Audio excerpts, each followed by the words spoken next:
Hi guys, it's Christian from Base here, and I am back with this week's 3 hot picks for buy-to-let investment opportunities on Zoopla in London. So as usual, we'll be doing our usual format of a property up to 500,000, between 500 and 750 and 750 in a mil. So without further ado, we'll get started. So the first property that caught my eye was in the sub 500k bracket, and it is this 2-bed on the market with One Click Homes. At 425, and it is on Columbia Road. I'll scroll through some of the photos here. So this is a listed building called Sivill House on Columbia Road. We actually already look after a couple of units in this building, so we know it very well. It's featured in quite a lot of music videos and things because of its architectural history. They've actually recently, the council have done quite major works on this. So this is an ex-local authority apartment within a council-owned building. They have recently done major works to the exterior and the communal areas.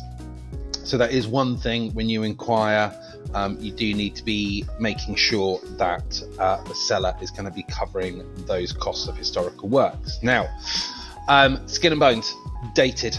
Let's not mix our words here, but cosmetic. I mean, kitchen, they've upgraded. I mean, it's all right. It's not particularly on trend per se, but again, you might want to do a half refurb on this, maybe replace the splashbacks and upgrade the worktops, and otherwise keep it there. My advice personally would be to really gut the whole flat and to make it really on trend with the latest design trends that we see.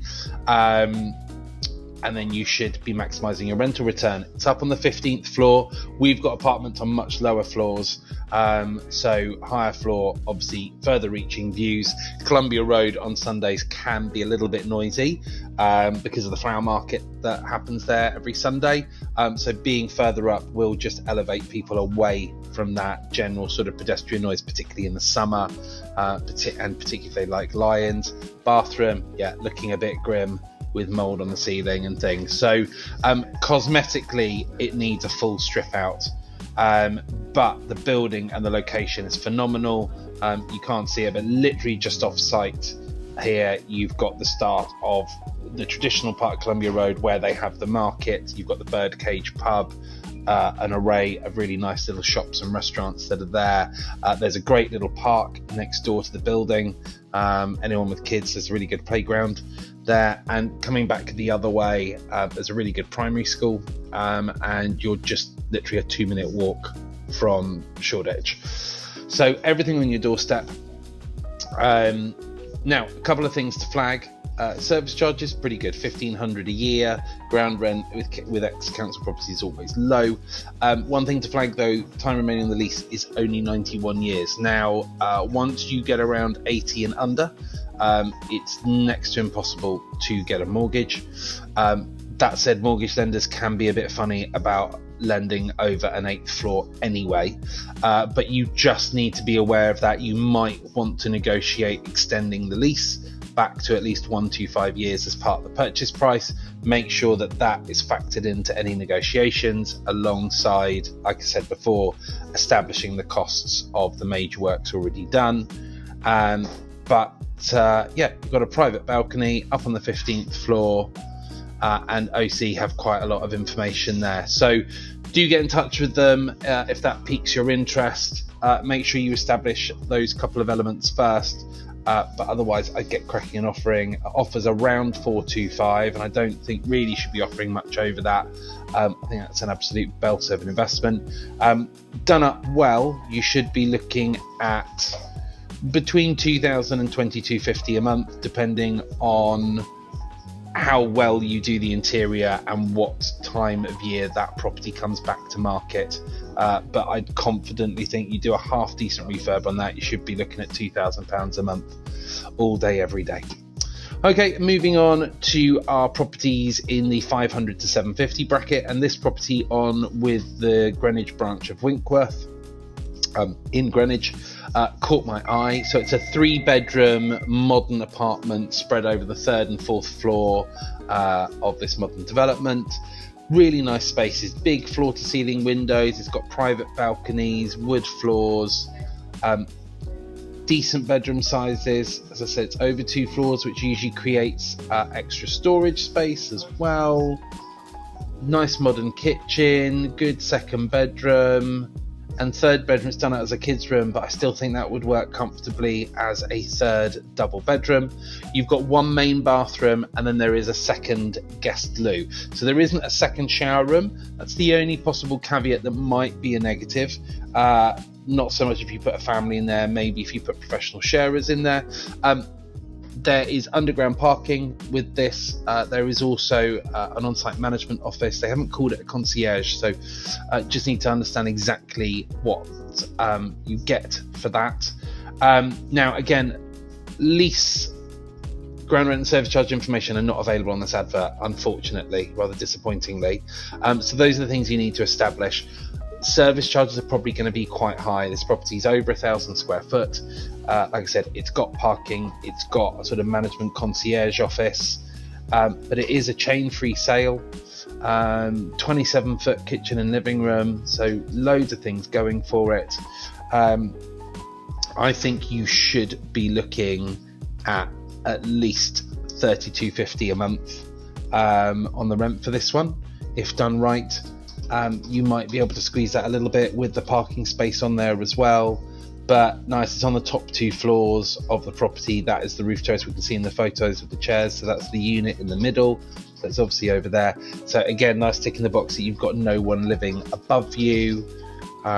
So yeah, I mean, a turnkey investment. It looks in really good condition. All you might need to do is furnish it. And to be honest, in this rental market, you might not even need to do that. More and more people and tenants are happy, willing, and actually prefer to move in with their own furniture and stamp their own mark on the space. So that one has literally just come to the market at $685. Seems like a really good price for 1,000 square foot with parking and amenities. So get on the phone to Greenwich Winkworth, verify lease length, which I expect to be long. It's a new build, so I would expect that to be over 100 years, if not possibly a virtual freehold.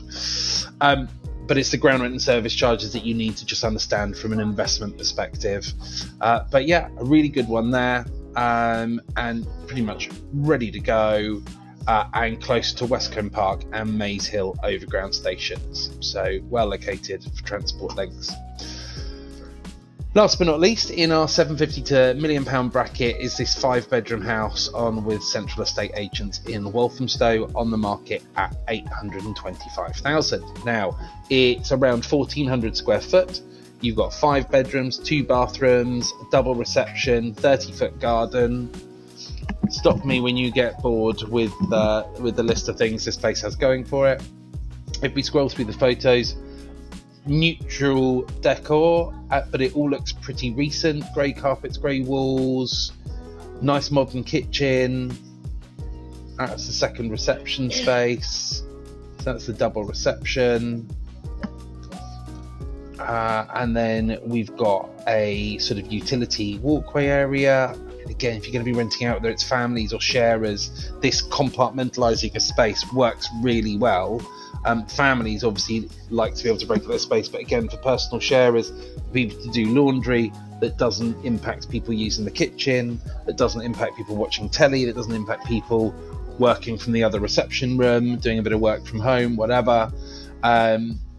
This is probably the most old-fashioned looking part of the house, but again, I don't think many tenants would bark at this.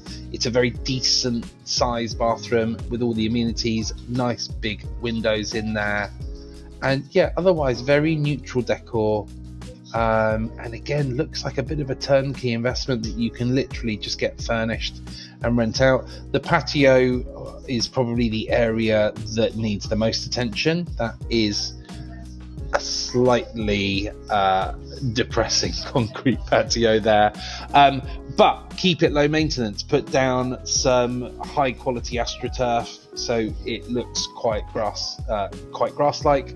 Put in some nice seating and built up flower pots with low maintenance shrubs and stuff. Outside spaces are something that always get neglected, and I'm absolutely adamant that if you get that right, it will add value to your property, because it will add appeal. If you can try and make it so that can be used all year round, So if you can put in some sort of park coverage, maybe a gazebo or some sort of veranda with some patio heaters, something like that, that again enables tenants to be able to use it all year round, again whether they're family or sharers, you're effectively adding an extra bedroom to the property, and that is going to be realised with your returns. I would expect a property like this to achieve somewhere in the region of £4,000 to £4,500 a month, depending exactly on how it's finished. Now, obviously, the great things about buying houses freehold, you're not worrying about what term you've got left on a lease. There's no ground rent, there's no service charges. Of course, you do have your buildings insurance, but yeah, I mean, again, well located. You've got a nearby park, lots of schools and leisure centres nearby. Walthamstow Road is just 0.3 miles away. So yeah, a lot going for it, and good returns at 4.5k on 825 with what looks like pretty much a turnkey investment, apart from sorting that patio out. That's an absolute belter to add to your portfolio. You might be able to target families for that. Obviously, the other alternative is renting out as a HMO or house in multiple occupation to either student or professional sharers. You just need to look into the licensing requirements and make sure that that's going to meet all the needs there, and just to make sure that all the bedrooms meet the minimum room size requirements, and whether you would need to up spec any of the compliance, like, I don't know, do Walthamstow require mains connected, smoke alarms, etc. So just factor those elements in. But again, a good agent who knows the area well should be very well versed in what the local council's licensing requirements are, and they should be able to advise and guide you on any amendments that might be needed to bring that up to spec. So there we have it. There's 3 good properties for this week. I hope there's something that piques your interest there. Do get in touch with an agent if there's a property you like there, and we'll be back next week with more suggestions.